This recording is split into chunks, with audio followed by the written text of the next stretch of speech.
चलते चलते लाचार गर्भवती माँ कावेरी और उसकी 7 साल की बेटी चिंकी की चप्पल टूट जाती है और उसे और उसकी बेटी चिंकी को तपती हुई भयानक धूप में नंगे पांव ही चलना पड़ता है। गर्मी का कहर बढ़ चुका था और उस गर्मी में सड़क पर नंगे पांव चलना मानो आग के अंगारों पर चलने समान था। लेकिन आखिर गर्भवती कावेरी के साथ हुआ क्या था? क्यों वो इतनी भीषण गर्मी में अपनी बेटी के साथ इस गर्भावस्था में यूं सड़क पर बेसहारा होकर भटक रही थी? वो जानने के लिए हमें समय में पीछे जाना होगा। कावेरी की शादी मुकुंद से हुई होती है। मुकुंद और उसके माता पिता चंदा और बृजमोहन बहुत अजीब ख्यालों वाले थे। उन्हें चाहिए था तो सिर्फ बेटा ही, लेकिन कावेरी को एक बेटी पैदा होती है। चिंकी के बाद अब कावेरी इतने सालों बाद फिर से गर्भवती हो चुकी थी। अरे ओ करम चली, तनिक चाय नाश्ता तो नसीब होगा कि नहीं, या हवा खाकर ही दिन की शुरुआत करें हम। गर्भवती हो, बीमार नहीं जो तुम्हें आराम ही करने दे हम। कल मुही कहीं की। माफी चाहती हूँ माँ जी, ये लीजिए आपकी चाय और नाश्ता। मैं तो बस उस दिन का इंतजार कर रहा हूँ जब हमारे हाथों में हमारा पोता आएगा। तुझे तो हम पहले ही बता दे रहे हैं कावेरी बहू, हमें इस बार लड़का ही चाहिए। लड़की हुई तो देखना सीधा कूड़े में फेंक देंगे। लेकिन माँ जी, लड़की हुई तो क्या हुआ? लड़की तो लक्ष्मी माँ का रूप होती है। तभी कावेरी का पति मुकुंद गुस्से से बोलता है, चुप रहो तुम, एक मनहूस पनौती तो पैदा कर दी है। इस चिंकी के आने से क्या फायदा हुआ है हमें? मुझे कुछ नहीं पता है कावेरी, मुझे बेटा ही चाहिए बस। कावेरी अपने घर वालों की इस दकियानुसी रूढ़िवादी सोच को लेकर बहुत तनावग्रस्त हो जाती है।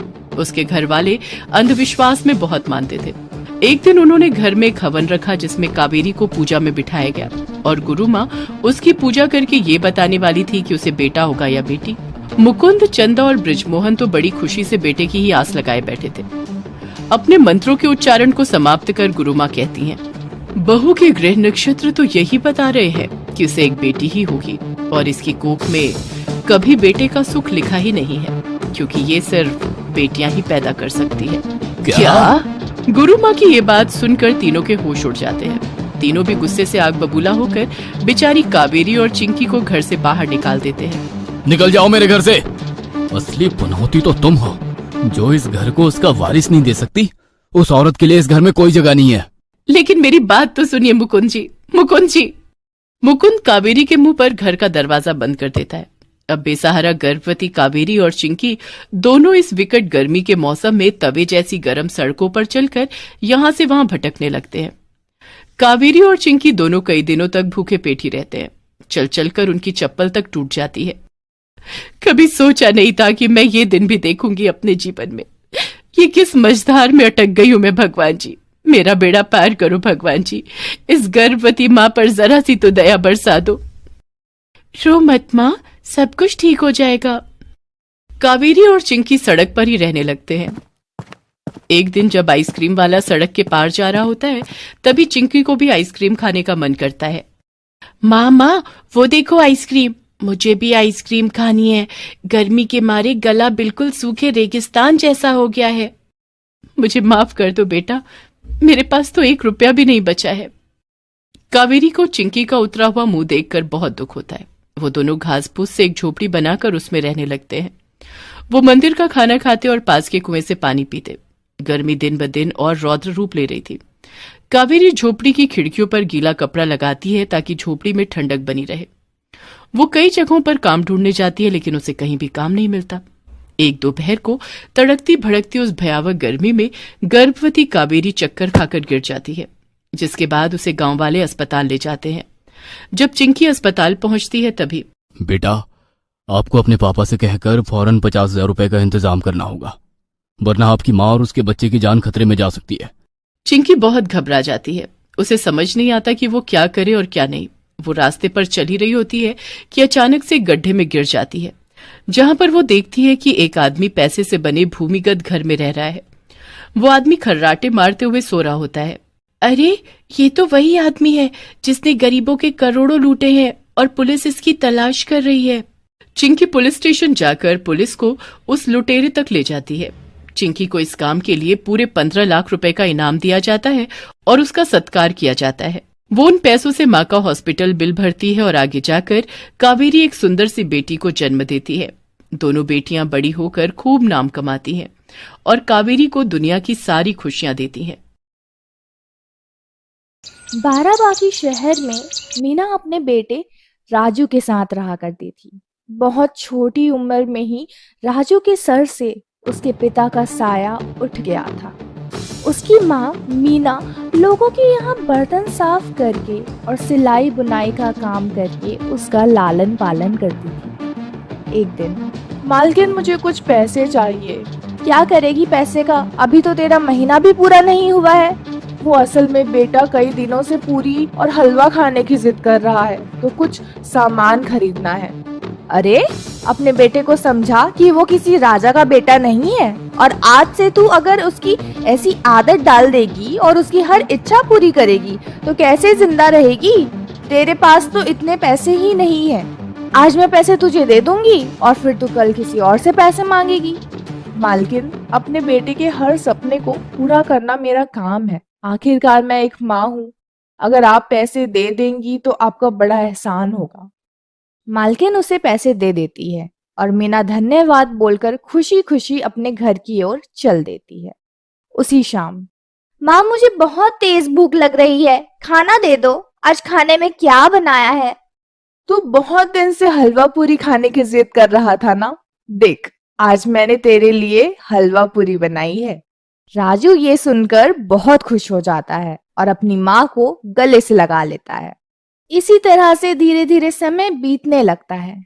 कुछ साल बाद राजू चिल्लाते हुए, माँ माँ, तुम कहाँ हो? हाँ बेटा, क्या हुआ?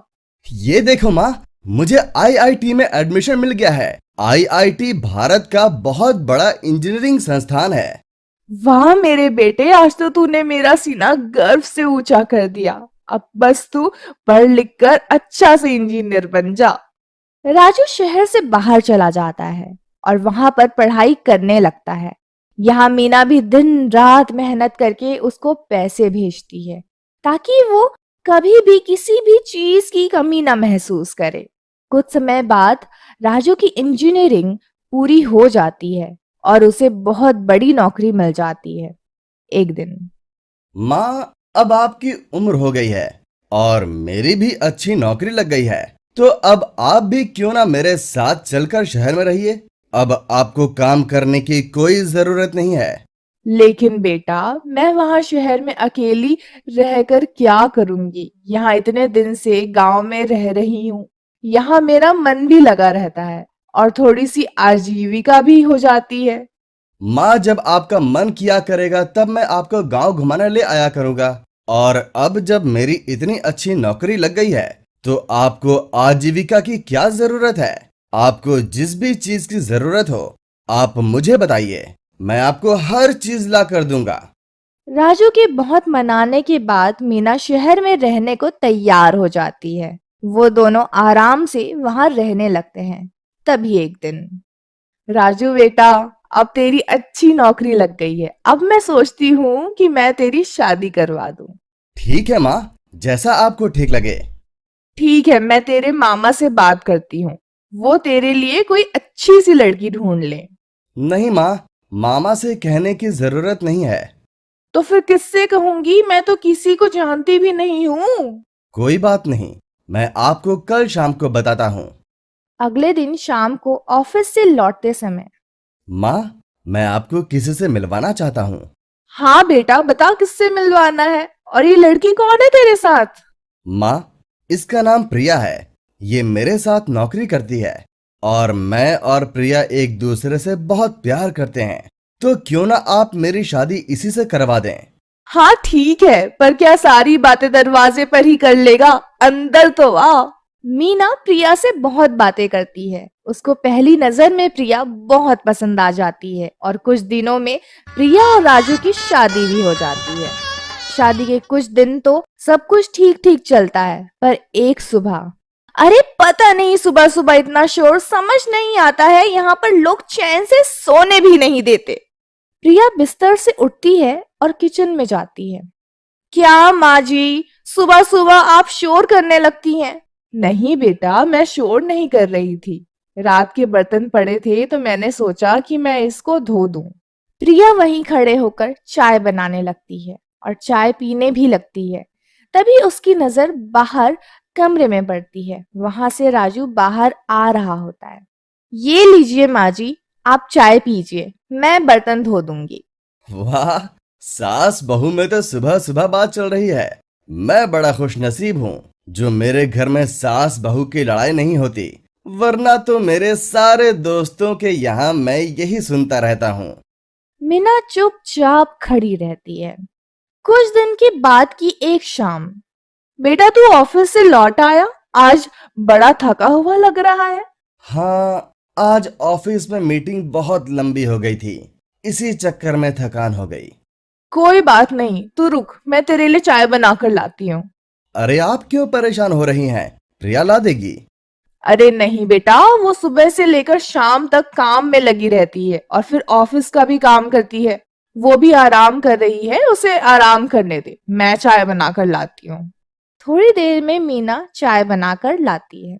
माँ, सच सच बता, तू अपनी बहू से खुश तो है ना? हाँ बेटा, मैं बहुत खुश हूँ, वो मेरा बहुत ध्यान रखती है। मीना अपने बेटे को तो बताना चाहती थी कि उसकी बहू उसके ऊपर कितना अत्याचार करती है, पर उसके बेटे की जिंदगी और परिवार खराब ना हो जाए, इसलिए वो चुप रह जाती है। उसी रात प्रिया, मैं ऑफिस के काम से 4-5 दिन के लिए बाहर जा रहा हूँ। तुम माँ का ध्यान रखना और अपना भी पूरा ध्यान रखना। अरे आप परेशान मत होइए, आपकी माँ भी तो मेरी माँ जैसी है, तो फिर आप इतना परेशान क्यों होते हैं? अगले दिन राजू चला जाता है और वो 3 दिन बाद लौट कर आता है। घर आकर, माँ, कैसी हैं आप? मैं अच्छी हूँ बेटा, तू बता, तेरी ऑफिस का काम अच्छे से निपट गया? तभी वहां बीच में प्रिया आती है और कहती है, आइए आप चाय पी लीजिए, मैंने आपके और मम्मी जी के लिए चाय बनाई है। सभी लोग वहां बैठकर चाय पीते हैं। तभी अचानक, माँ, अब आप मुझे सच सच बताइए कि क्या आप अपनी बहू से खुश हैं? हाँ बेटा, तुझको पहले भी बता चुकी हूँ, मैं अपनी बहू से बहुत खुश हूँ। आप आकर इस तरह का सवाल क्यों पूछने लगे? तभी राजू अपने मोबाइल फोन निकालता है और उसमें से एक वीडियो दिखाता है जिसके अंदर प्रिया मीना को मार रही है और उससे काम करवा रही होती है और बेहद गंदे तरीके से उससे बात कर रही होती है। बताओ प्रिया, इस वीडियो पर तुम कुछ कहना चाहती हो? मुझे नहीं पता, मैं कुछ नहीं कहना चाहती हूँ। और ये वीडियो कहाँ से आया? मैं कहीं भी बाहर नहीं गया था। मैं पिछले काफी समय से देख रहा था कि माँ का चेहरा बुझा बुझा सा रहता है और मैंने माँ की गर्दन पर भी कुछ चोट के निशान देखे थे। मेरे को कुछ न कुछ तो शक पहले से था, इसीलिए मैंने पूरे घर में कैमरा लगाकर 3 दिन की छुट्टी ले ली थी ताकि मुझे असलियत का पता लग सके। आपने मुझे झूठ क्यों बोला? आप क्यों इतने जुल्म को सहती रहीं? बेटा, मैं एक माँ हूँ और यही तो माँ की ममता है। मैंने छोटे से तेरी हर इच्छा को पूरा किया है और तुझे हमेशा अच्छा देखना चाहा है। मैं नहीं चाहती थी कि मेरे कुछ कहने से तेरा परिवार बर्बाद हो जाए, इसलिए मैं चुप रह जाती थी। प्रिया, अब तुम अपना बैग पैक करो और मेरा घर छोड़कर चली जाओ। माँ जी, इनसे कहिए ना कि मुझे माफ कर दें, मैं आगे से ऐसा कभी नहीं करूंगी। बेटा, मैं जानती हूँ प्रिया ने बहुत गलतियां करी है, लेकिन क्या मेरे खातिर तू उसको एक बार माफ नहीं कर सकता? राजू कुछ देर सोचता है और कहता है, ठीक है माँ, तुम कह रही हो तो मैं इसको माफ कर देता हूँ, पर प्रिया, आगे से कभी ऐसी गलती नहीं होनी चाहिए। प्रिया को अपनी गलती का एहसास होता है और वो भी माँ की ममता को समझने लगती है और माँ के साथ अच्छे से व्यवहार करने लगती है। दोस्तों, आ ही गए हो तो चैनल को सब्सक्राइब कर देना और वीडियो अच्छी लगे तो लाइक और शेयर भी कर देना और बेल आइकन जरूर दबा देना ताकि आपको नए वीडियोस की नोटिफिकेशंस मिलती रहे।